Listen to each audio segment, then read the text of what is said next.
네, 오늘 말씀의 제목은 주 안에서 같은 마음을 품으라입니다. 1절을 보시면 그러므로 나의 사랑하고 사모하는 형제들, 나의 기쁨이요 면류관인 사랑하는 자들아, 이와 같이 주 안에 서라 라고 말씀합니다. 빌립보 교회의 성도들을 향해서 나의 사랑하고 사모하는 형제들, 나의 기쁨, 면류관인 사랑하는 자들아. 우린 여기서 바울이 시종 자신의 동역자들을 대하는 바울의 태도를 보게 됩니다. 여러분 생각해 보십시오. 여기 모인 우리들이 바울은 자기 동역자들을 향해서 나의 그 면류관이다, 당신들이 내 상급입니다 라고 그렇게 고백하고 있거든요. 우리가 서로에게 이 사람이 나의 상급이라고 생각할 때에 우리가 서로를 대하는 태도에는 아주 큰 변화와 변혁이 일어날 것입니다. 내 눈에 보이는, 그리고 한 교회에서 만난 저 사람, 내게 붙여주신 사람들이 나의 상급이라 그러면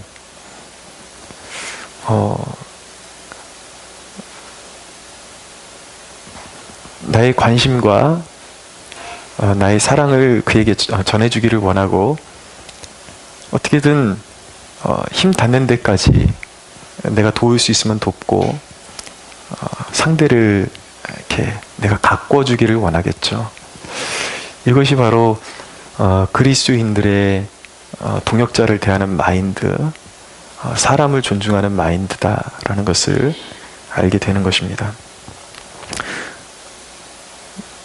그렇게 자신의 동역자들을 귀히 여기는 마음으로 부르고 이와 같이 주 안에 서라 라고 그렇게 바울이 이야기합니다. 무슨 말씀입니까? 오직 우리의 삶 가운데 그리스도께서 영광 받으시도록 하라는 말씀입니다. 이게 지금 요 며칠간 한 3일간에 다룬 말씀의 그 집약적인 구절이라고 말씀드릴 수가 있어요. 주 안에 서라. 그러니까 주 밖에서 우리의 의로움을 찾지 말고, 우리의 만족을 찾지 말고, 오직 예수 그리스도가 나의 의가 되신다. 그리고 그 의로 옷 입고 그 의에 합당한 삶, 주님이 기뻐하시는 삶의 태도를 가지라 라는 말씀인 것입니다. 이것을 복음에 합당한 삶이다, 또 하나님 나라의 시민의 삶이다, 계속 반복적으로 그렇게 강조를 했죠. 주님이 원하시는 그러한 삶이, 하나님이 간절히 원하시는 삶이 이렇게 우리가 주 안에 사나 죽으나 예수님의 것임을 고백하는 삶을 살기를 원하시는 것입니다. 2절을 보십시오. 내가 유오디아를 권하고 순두개를 권하노니 주 안에서 같은 마음을 품으라. 근데 이제 바울이 빌립보 교회에 있는 그런 문제를 아주 좀 디테일하게 좀 잡아줘야 될 필요성을 느꼈습니다. 유오디아와 순두개라는 여인이 있었는데, 순두개는 좀 이름이 그래요. 근데 빌립보 교회에서 아주 영향력 있는 그러한 지도력을 가진 여인들로 보입니다. 근데 주님을 섬기면서 서로 어떤 반목 관계, 대치되는 관계로 좀 교회의 근심이 되는 그러한 모습으로 이들이 서로 대치되어 있다라는 것을 알게 되죠. 그러면서 유오디아와 순두개에게 한 마음을 품으라. 그러니까 이제 바울이 이 공동체의 갈등을 어떻게 조율해 나가고 극복할 수 있을지, 그것을 이제 교회에 전하는 내용이 바로 오늘 본문인 것입니다. 이 대목을 통해서 우리는 공동체의 갈등을 어떻게 대응하는 것이 하나님이 기뻐하시는 길일까, 그것을 배우게 되는 것입니다. 첫째, 바울은 같은 마음을 품으라 라고 말씀하고 있습니다. 주 안에서 같은 마음을 품으라. 같은 마음을 품으라는 것은요, 이런 뜻입니다. 그러니까 사람마다 그 생각이 다양하잖아요. 너도 나도 다양한데 그 다양성을 너도 나도 다 주장하면 교회가 온전히 설 수 없겠죠. 오늘날 이 사회의 모습이기도 합니다. 너도 나도 전문가를 자처하니까 전문가들이 설 자리가 없어요. 그러니까 다양성은 참 좋은 선물인데, 하나님께서 주신 선물인데 그것이 절제되지 못하고 나타날 때에 공동체가 산으로 가고 깨어질 수밖에 없다는 거죠. 그러니까 그 복음의 본질이라는 큰 기준 아래에 지역적인 다름은 내려놓으라. 그래서 그 큰 흐름 안에 너희를 맞추라. 그래서 같은 마음을 품으라는 것입니다. 이것이 첫 번째 바울이 그 서로 갈등 관계에 있는 그런 교회를 위해서 주신 말씀입니다. 제가 그 소셜 미디어 그 페이스북 활동을 이렇게 좀 하다 보니까 이렇게 한국 교회에서 그래도 나름 그 입지를 굳히고 영향력을 행사하시는 분들하고 이렇게 친구를 맺게 됩니다. 쉽게 얘기하면 인터넷으로 친구를 맺었다는 얘기예요. 그 중에 한 분이 누구냐면 박성업 선교사님이 계시고, 그 다음에 또 한 분이 누구냐면 박호정 목사님이라는 분이 계십니다. 근데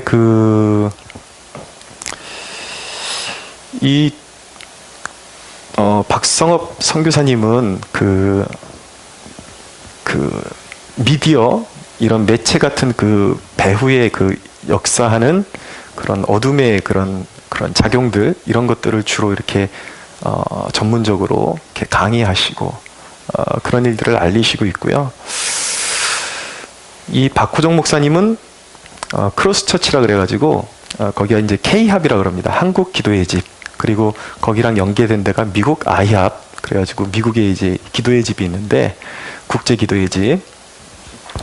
거기랑 이제 연계를 맺어가지고 좀 사역을 하시는 것 같아요. 근데 이분들하고 제가 뭐 개인적인 친분이 있지는 않습니다. 근데 페이스북에서 서로 좀 영향을 받고, 제가 그분들 글을 공유하기도 하고, 또 이렇게 목사님이 가끔은 뭐 제 글에다가 좋아요도 눌러주시고 호감을 표시해 주시기도 하시고, 또 이 선교사님이 제 글을 또 공유해 가기도 하시고, 제가 또 그분의 뭐 이렇게 그 자료에서 도움을 얻기도 하고, 그런 관계가 되었습니다. 근데 뭐 제가 이 두 분 중에 뭐 개인적으로 친목이 더 두터운 분도 없고 더 편들어줄 분도 없습니다. 근데 그 최근에 조금 시끄러운 문제가 조금씩 번지기 시작해가지고 이 두 분이 조금 이제 그 약간 신경전이 이렇게 좀 있는 것 같아요. 트러블이 좀 있어요. 근데 제가 알기로는 그 박호정 목사님 크로스교회의 그 박성업 선교사님이 출석을 하는 걸로 알고 있는데, 지금 제가 얘기하는 부분에 있어서는 좀 견해가, 좀 바라보는 견해가 달라서 이렇게 조금 트러블이 생기는 것 같습니다. 그 사건의 발단은 무엇이냐면, 이 그 K합이 연계를 맺고 있는, 이 박호정 목사님이 연계를 맺고 있는 아이합이라는 단체 대표 목사님 마이크 비클이라는 목사님인데, 이분이 최근에 교황을 만난 그 일이 있었습니다. 그랬더니 보수 신앙을 가진 사람들이 난리가 난 거예요. 어떻게 그래도 나름 개신교 쪽에서, 은사주의 쪽에서 영향력이 있는 목사가 교황을 만날 수가 있느냐. 그래갖고 배교한 거 아니냐, 배도한 거 아니냐. 그래가지고 그랬는데 이제 그런 이제 좀 시끄러운 일이 있으니까 이 마이크 비클이라는 목사님이 자기의 입장을 이렇게 인터뷰를 하는 이렇게 영상을 따서 자기네 단체 홈페이지에다가 올려놨습니다. 그래서 그 영상을 이렇게 보여주면서 이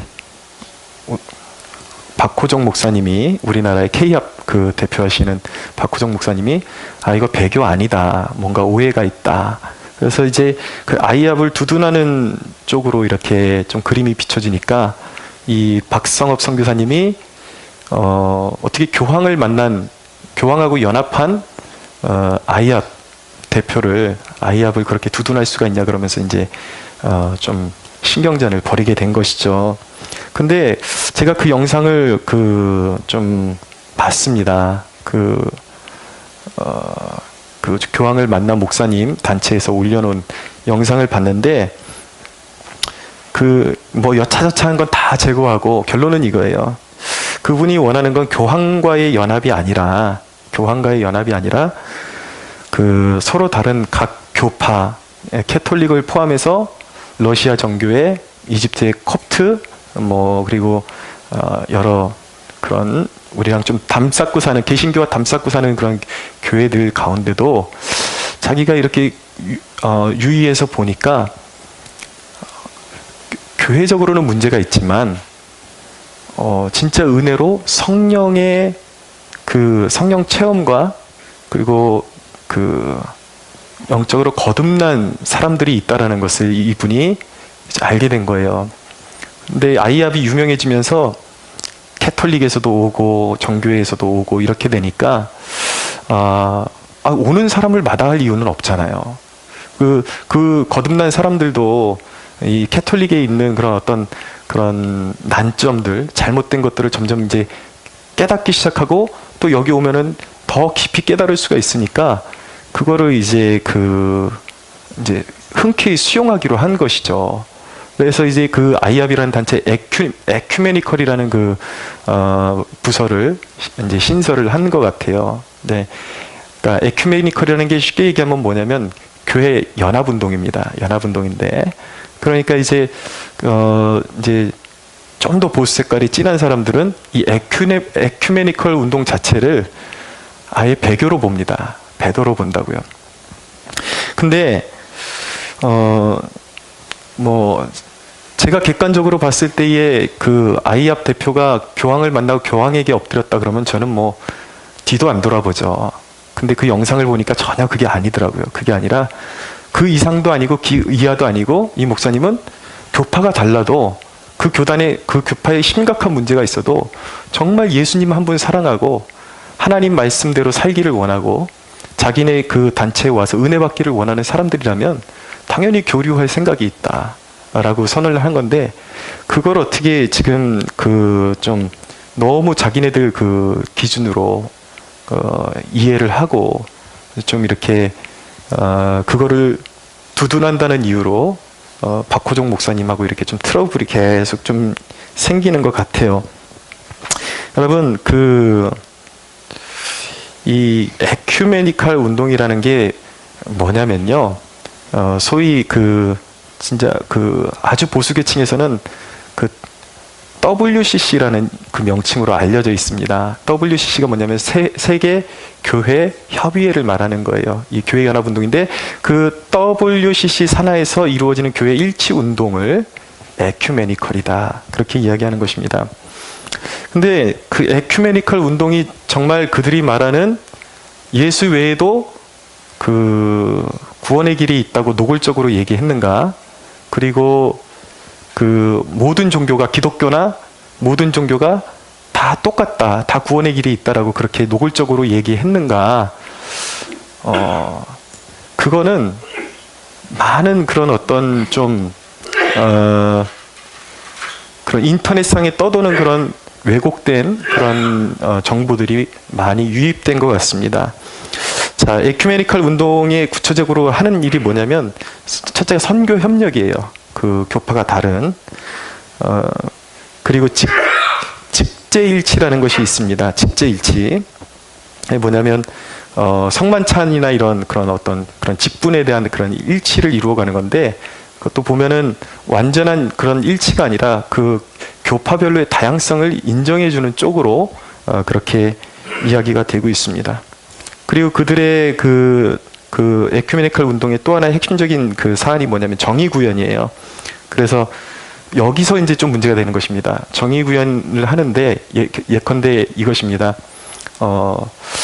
이슬람 국가에 기독교가 들어가면, 기독교 선교사가 들어가면 이슬람 그 사람들한테 심한 박해를 받아요. 서로 종교가 다른 쪽에 들어가면은 서로가 심지어는 막 살인 사건도 일어나고 막 그런 핍박, 박해가 일어나는데 그런 걸 방지하고 서로 종교끼리 대화하자. 그렇게 대화의 장으로 끌어낸 건데 이제 이것이 지금 보수 그리스도인들에게는 뭐라고 돼 있냐면 그것이 종교일치다. 종교일치다. 이렇게 이제 좀 많이 엇나갔죠. 근데 혹시나 싶어서 말씀드리는데 저는 에큐메니컬 운동 자체를 지지하지 않습니다. 왜냐하면 저는 캐톨릭을 이단으로 거의 이렇게 보고 있기 때문에 거기와 뭐 선한 그런 교류가 있을 거라고 저는 기대하지 않고, 특별히 저는 이 에큐메니컬 운동에 대해서 얘기할 때에 그렇지만 나와 맞지 않지만 우리가 그것을 이해할 때는 왜곡됨이 없이 똑바로 이해해야 된다라는 것이죠. 네.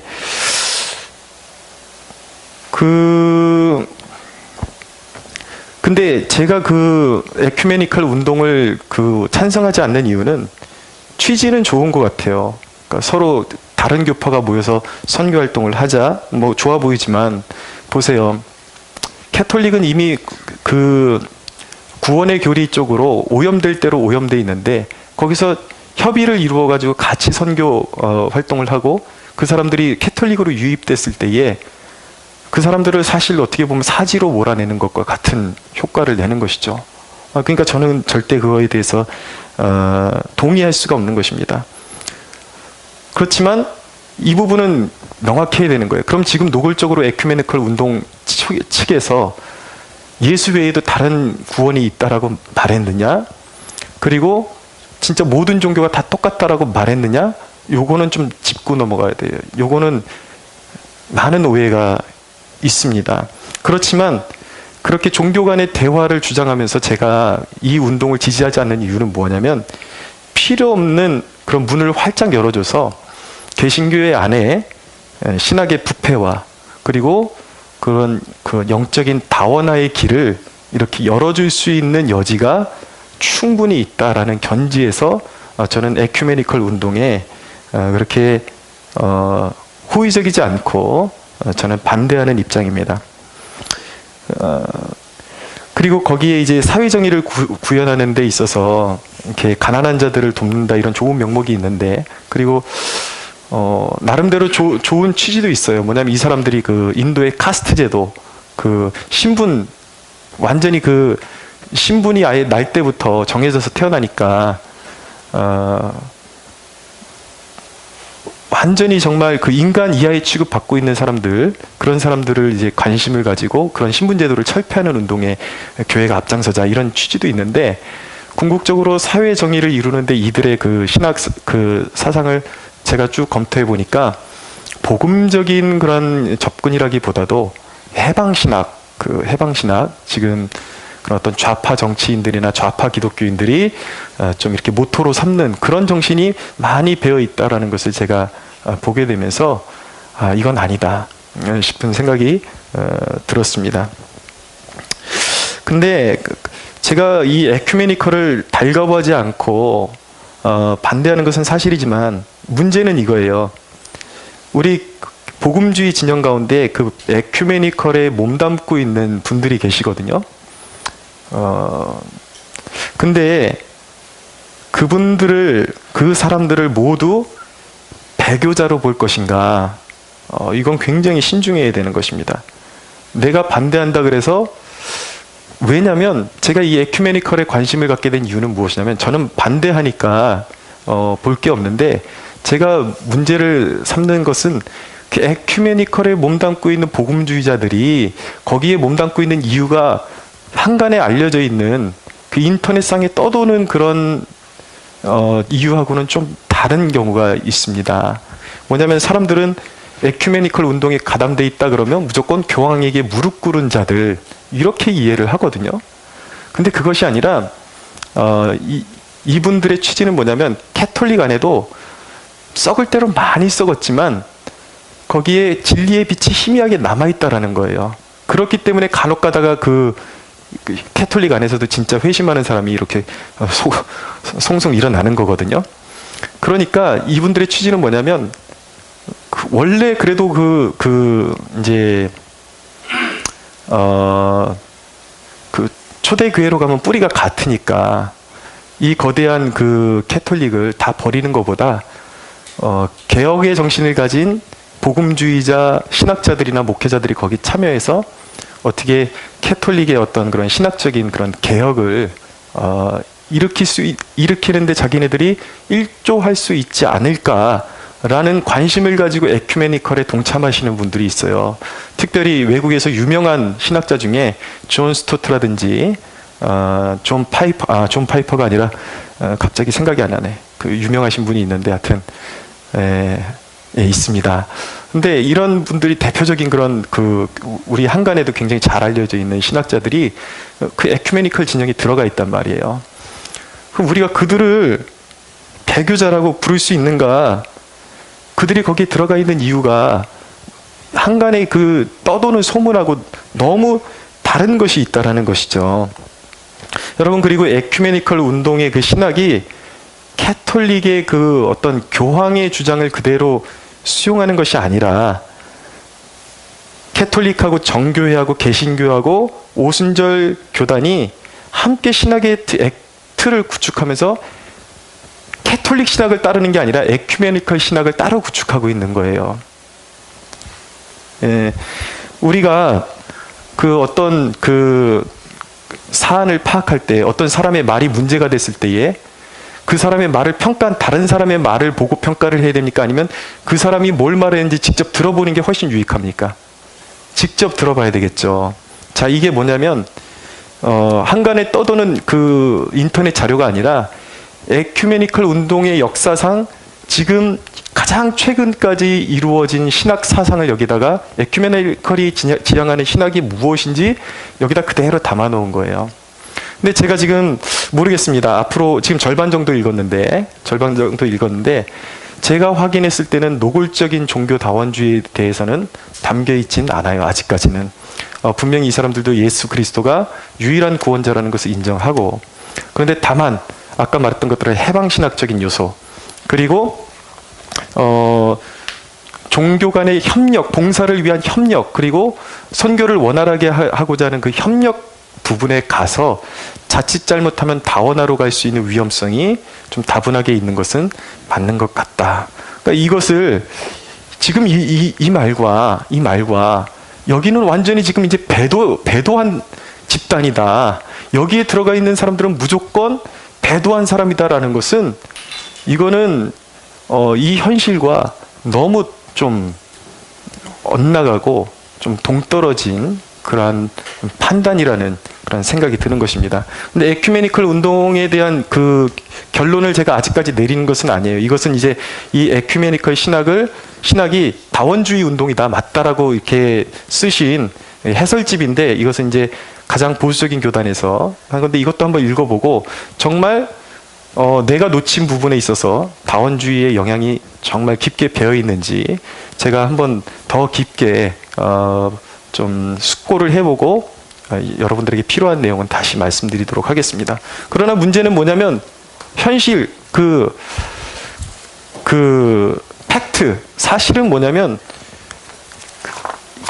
정작 에큐메니컬 운동을 하는 그 단체의 신학서적에는 노골적인 그런 예수 외에도 길이 있다라고 그렇게 말하는 것이 공론화되지는 않았어요. 아직까지는. 위험성이 있는지는 모르겠지만 그건 알고 계셔야 됩니다.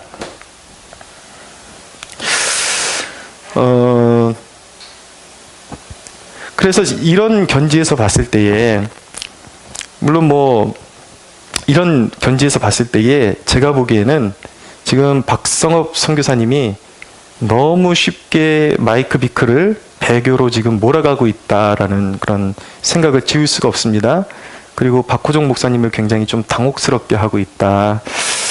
이렇게까지 할 필요가 없는데, 그렇다고 해서 제가 박성업 선교사님을 이해 못하는 건 아니고, 이분이 정말 사명감이 이 출중하세요. 정말 한국교회에 들어오는 그 배교의 물결을 어떻게 해서든 자기가 막아보려고 하다 보니까 그런 것 같은데,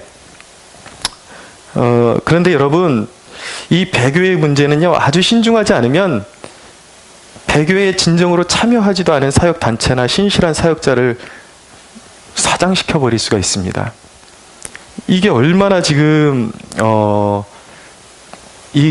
우리 개신교 진영 안에서 큰 손실이 될 수 있는, 우리 개신교는 이런 식으로 다 깨지거든요, 지금. 내가 더 진리에 서 있다 그러면은 조금 더 자기랑 맞지 않는 데는 이제 무조건 등 돌리고 나가는 과정 가운데서, 여러분, 그 말 한마디가, 어느 단체 수장이 배교했다, 배교에 동참했다라는 말 한마디가 그 일반 성도들에게는 얼마나 큰 파급력이 있는지를 알아야 되는 거죠. 그럼 한 단체가 깨져버릴 수도 있고, 거기서 또 특별한 은혜를 받고 있던 사람들이 그 단체에서 이제 완전히 배회하게 되는 그런 부작용도 나올 수 있다는 것을 심각하게 고려하면서 목소리를 내야 돼요.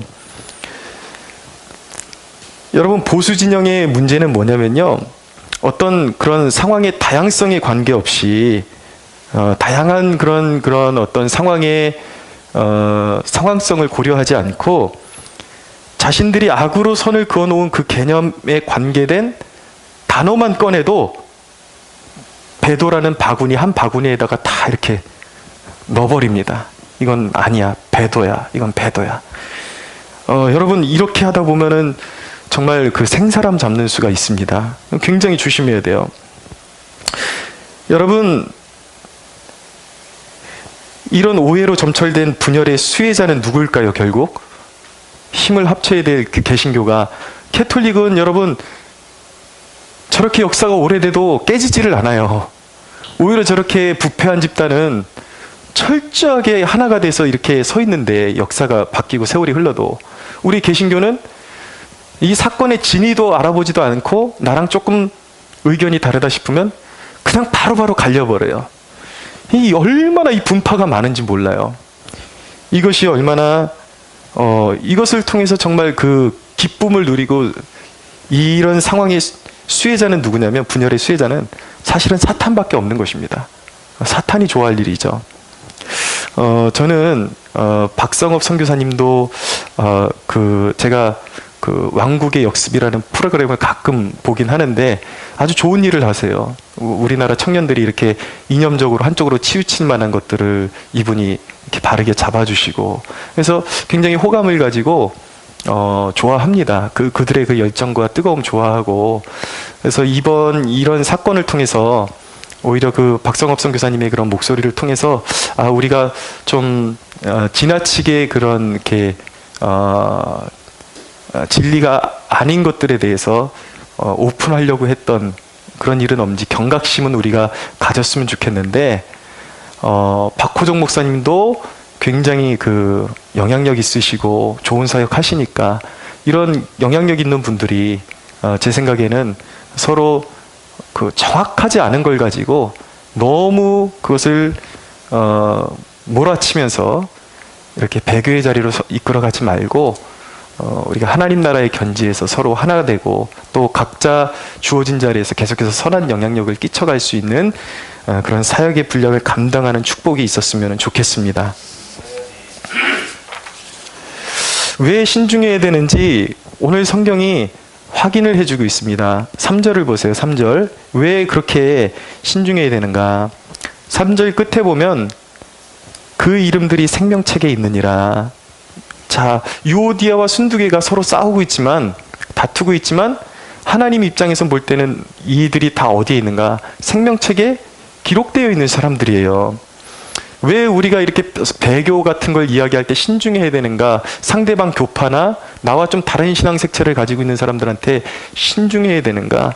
자칫 잘못하면 하나님의 생명책에 기록되어 있는 내 진정한 형제고 자매인데, 이 사람들을 이 땅에 사는 동안은 그들에게 심각한 상처와 심각한 그런 어떤 좋지 않은 폐해를 그들에게 끼칠 수 있기 때문에 조심해야 되는 거예요.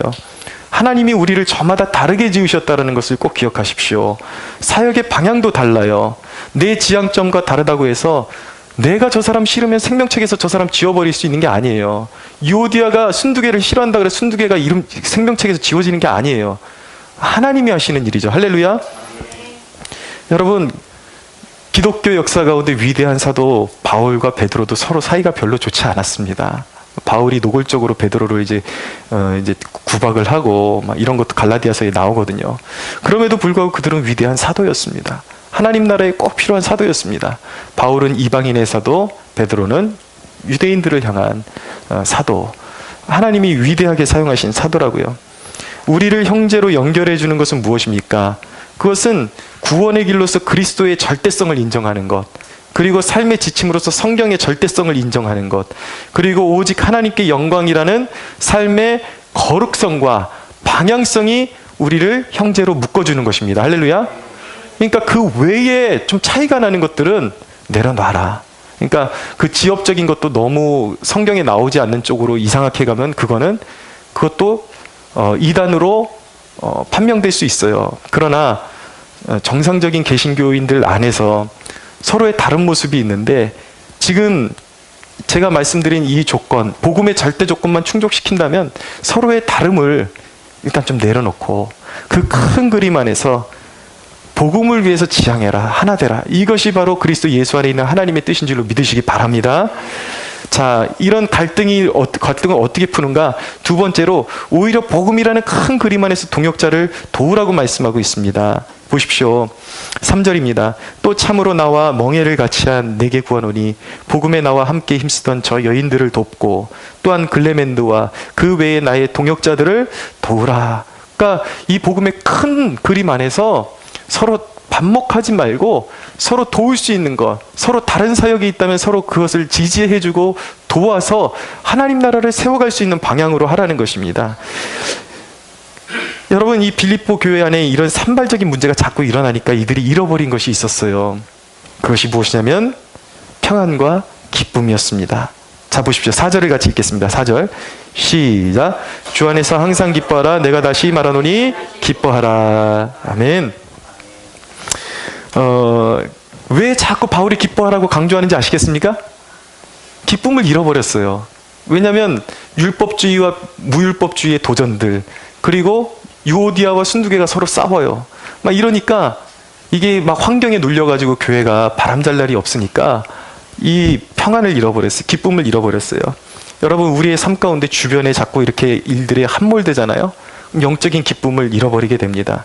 그 주된 원인은 뭐냐면 복음을 잃어버렸다라는 거예요. 지금 바울이 가장 핵심적으로 너희 안에 있는 그 문제들, 너희 안에 그 외부의 세력으로부터 도전, 내부의 도전, 그것을 이길 수 있는 유일한 길이 무엇인가?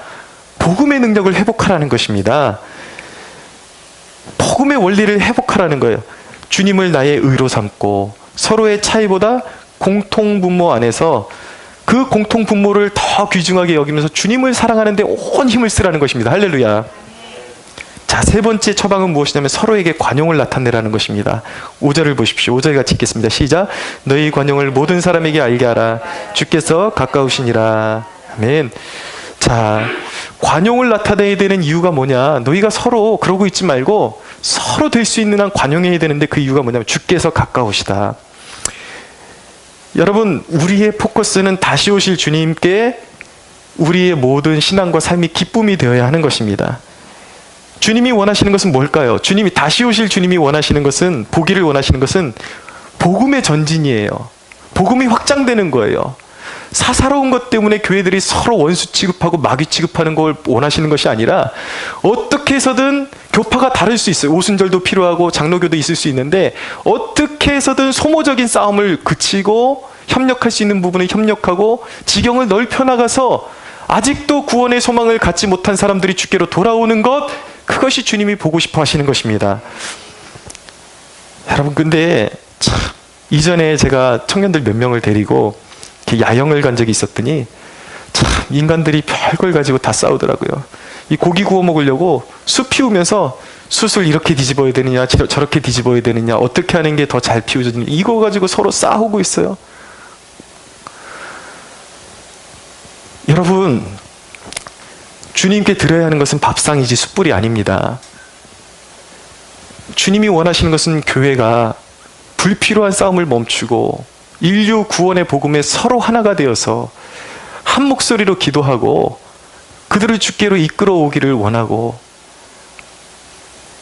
저 사단의 권세에 매인 영혼들이 한 사람이라도 주께로 돌아오고, 교회에 할 일은 그들을 끌어안고 주님께 올려드리는 것이, 주님께 봉헌하는 것이 교회의 참 사명임을 믿으시기 바랍니다. 여러분, 교회가 어두움과 하나 되는 것도 문제지만 자꾸 오해로 갈라지는 것, 이 갈라지는 것만 능사로 생각하는 것도 큰 문제인 것입니다. 주님의 마음이, 교회를 생각하시는 주님의 마음이 오늘날 서로 오해와 반목 가운데 있지만 주님의 숨결이, 성령의 숨결이 살아있는 교회들 가운데 임해 주시기를 축원합니다. 소원합니다. 여러분, 우리가 신앙생활을 하면서 저 사람들 잘못된 것들 그 골라내고 지적하는 열정만큼 우리가 한번 생각해 봐야 되는 것은 무엇이냐면, 자기 안의 영적인 불순물에 대해서 얼마나 냉정한가. 남들은 저렇게 늘 자기가, 지금 우리의 착각은 나는 WCC에 포함되어 있지 않으니까 나는 의인이다라고 그렇게 착각하시는 분들이 참 많은 것 같아요. 물론 WCC가 진짜 종교다원주의라면 단호하게 끊어야죠. 당연히 끊어야죠. 그리고 그런 위험성이 있기 때문에 거기에 그렇게 몸담을 필요도 없지만, 제가 말씀드리는 건 마치 거기에 포함되어 있지 않으면 자기는 의인이고 굉장한 그 하나님 나라의 애국투사인 것처럼 그렇게 이야기하지만, 정작 자기 자신에는, 자신 마음 안에는 세상의 우상들로 가득 차고 돈 섬기는 거 좋아하고 아직도 그 육체의 탐욕을 위해서 살아가는 거 못 내려놓는 그런 모습은 아니냐라는 것이죠. 사랑하는 여러분, 우리 교회가 영적으로 잘 단합하게 되기를 원하고, 다시 오실 주님 앞에서 정말 우리의 그 복음의 본질로 돌아가서 우리 자신이 다시 오실 주님 앞에서 거룩한 신부로 준비되어지는 그런 거룩함이 우리 안에서 회복되어지는 축복이 있기를 예수님의 이름으로 축원합니다. 우리 하나님께 영광의 박수 올려드리겠습니다.